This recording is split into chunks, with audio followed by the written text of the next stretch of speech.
Baik, bismillahirrahmanirrahim. Assalamualaikum warahmatullahi wabarakatuh. Dan selamat pagi, selamat siang, selamat sore, dan selamat malam untuk kita semuanya. Tergantung kapan Anda menonton video pembelajaran kali ini. Baik, bersama saya Ahmad Irman Lubis dalam mata kuliah pemrograman basis data. Pada video ini kita akan membahas mengenai topik normalisasi basis data. Yang dimana untuk subtopik pembahasannya yaitu normalisasi basis data untuk bentuk pertama atau first normal form atau 1NF. Yang dimana ya dalam tujuan pembelajaran dalam topik ini, topik normalisasi basis data, ya tentunya mahasiswa ataupun juga sebagai peserta didik ya diharapkan mampu memahami dan juga nantinya mengimplementasikan kaidah normalisasi basis data pada kasus-kasus tertentu dalam skop atau ruang lingkup basis data ya. Oke. Selanjutnya ya, untuk pembahasan mengenai materi kali ini ya akan kita lihat dalam definisi normalisasi 1NF atau bentuk pertama yang dimana merupakan bentuk normalisasi yang paling dasar ya. Ini merupakan tahap pertama dari pengimplementasian basis normalisasi pada kasus tertentu yang dimana ya mengharuskan setiap kolom dalam tabel hanya berisi nilai atomik. Tentunya sudah kita pernah bahas mengenai nilai atomik itu apa, yang dimana nilai yang tidak dapat dibagi lagi ya, atau single value attribute kalau dalam rancangan atribut database ya, dalam nilai recordnya per satu record dalam tabel gitu ya, yang dimana tidak mengandung nilai berulang dalam satu sel, artinya hanya per satu nilai dalam satu record seperti itu.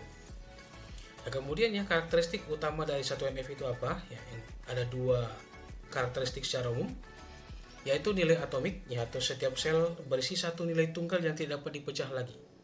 Kemudian tanpa adanya duplikasi atau redundansi ya, di mana tidak ada baris yang identik secara keseluruhan dalam tabel seperti itu. Ya, kemudian ya secara kegunaan dan tujuan 1NF itu apa ya, ada beberapa tujuan dan manfaat praktisnya yang disingkat ataupun diringkas dalam materi ini. Untuk tujuan utama normalisasi sebentuk pertama atau 1NF yang dimana ada dua poin penting yang menjadi tujuan utamanya, yaitu untuk eliminasi redundansi ya, yang dimana untuk menghilangkan duplikasi data yang tidak perlu. Kemudian untuk menjaga konsistensi data ya, untuk memastikan integritas dan konsistensi informasi yang ada ataupun termuat dalam sebuah tabel database. Kemudian manfaat praktis dari bentuk normal pertama ya untuk normalisasi ini, yang dimana ya ada 3 poin sekurang-kurangnya sini yang disingkat ya, yang dimana yang pertama itu query bisa lebih mudah ya, karena hanya per satu nilai yang tertampung sehingga pengoperasiannya bisa lebih mudah.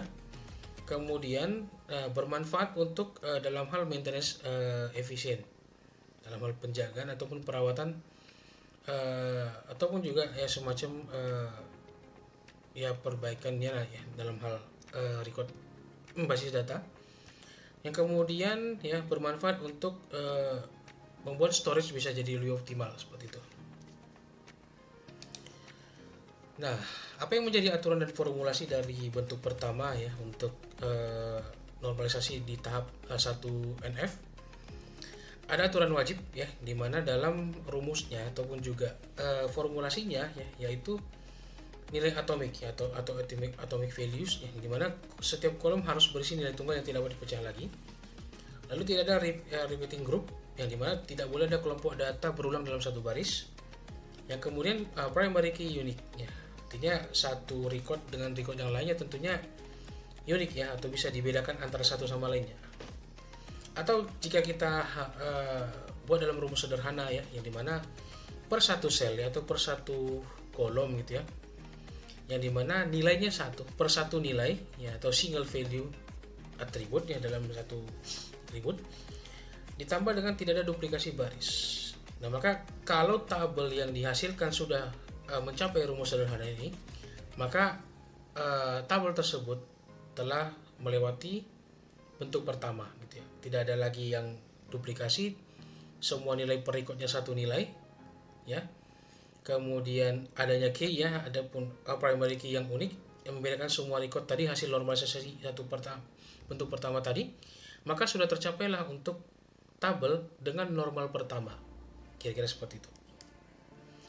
Nah, misalnya contoh kasusnya di sini ya, ada contoh kasus tertentu menampilkan di sini kondisi sebelum 1NF dengan nanti sesudah 1NF.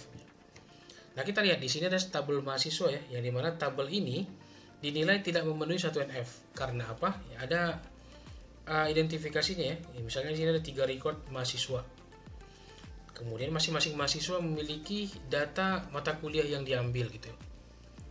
Nah, kemudian nilai dari masing-masing mata kuliah ada masing-masing di sini ya, terlampir per satu record. Kemudian di sini menampilkan record data untuk hobi dari masing-masing mahasiswa ya.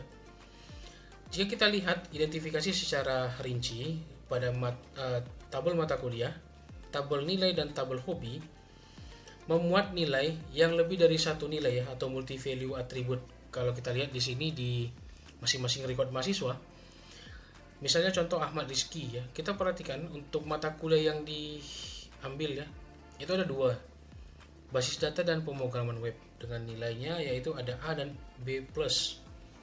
Hobinya ya juga ada lebih dari 1, yaitu ada futsal, gaming, dan membaca. Apa yang menjadi masalah? Ya ini sama ya, mengikuti juga dengan record kedua dan record ketiga. Masalahnya adalah dalam hal penulisan mata kuliah ya, coba diperhatikan.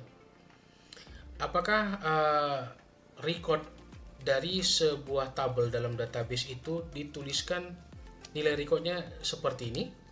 Tentu itu jadi sebuah pembahasan ya.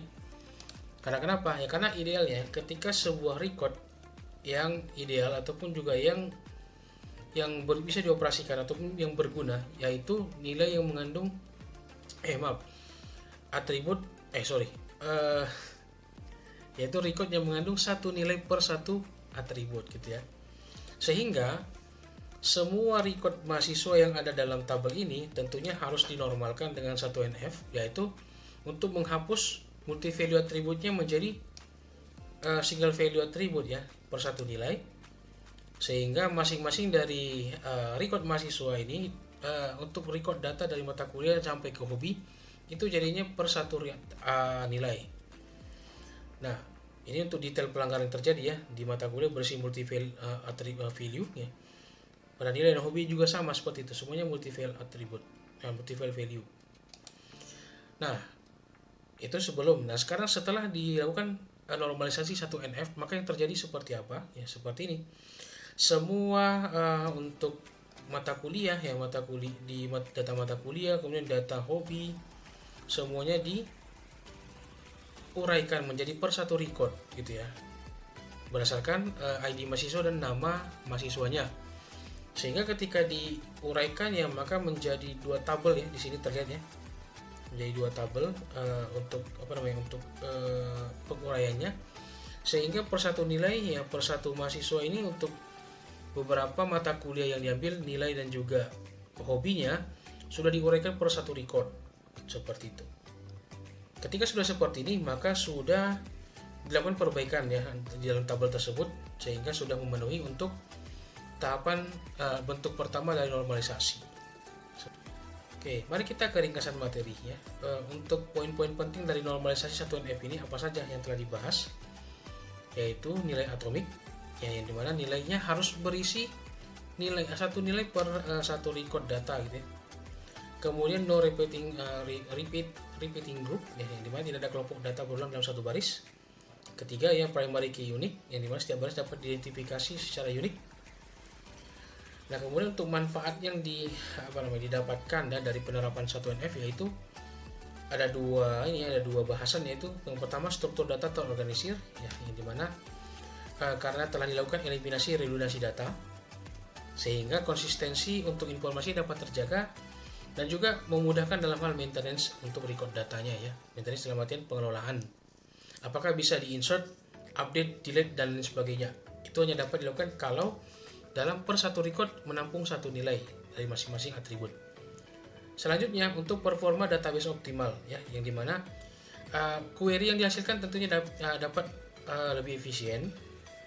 Kemudian storage space optimal ya, karena nilai yang ditampung per satu nilai ya. Kemudian indexing lebih efektif ya, jadi untuk pengindeksasi dalam data ataupun juga dalam sebuah tabel dalam database bisa lebih mudah karena nilainya bisa terarah gitu. Dan juga jangan lupa untuk rumus praktis yang tadi telah disampaikan, apa rumus yang menandakan bahwasanya tabel tersebut ideal ya, ataupun juga telah menerapkan kaidah normalisasi untuk bentuk pertama, yaitu yang dimana dalam satu sel atau satu kolom atau per satu atribut yaitu menampung satu nilai per recordnya ditambah dengan tidak ada duplikasi baris. Itu rumus pentingnya, sehingga rekan-rekan sekalian harus memahami dan juga menghafalkannya.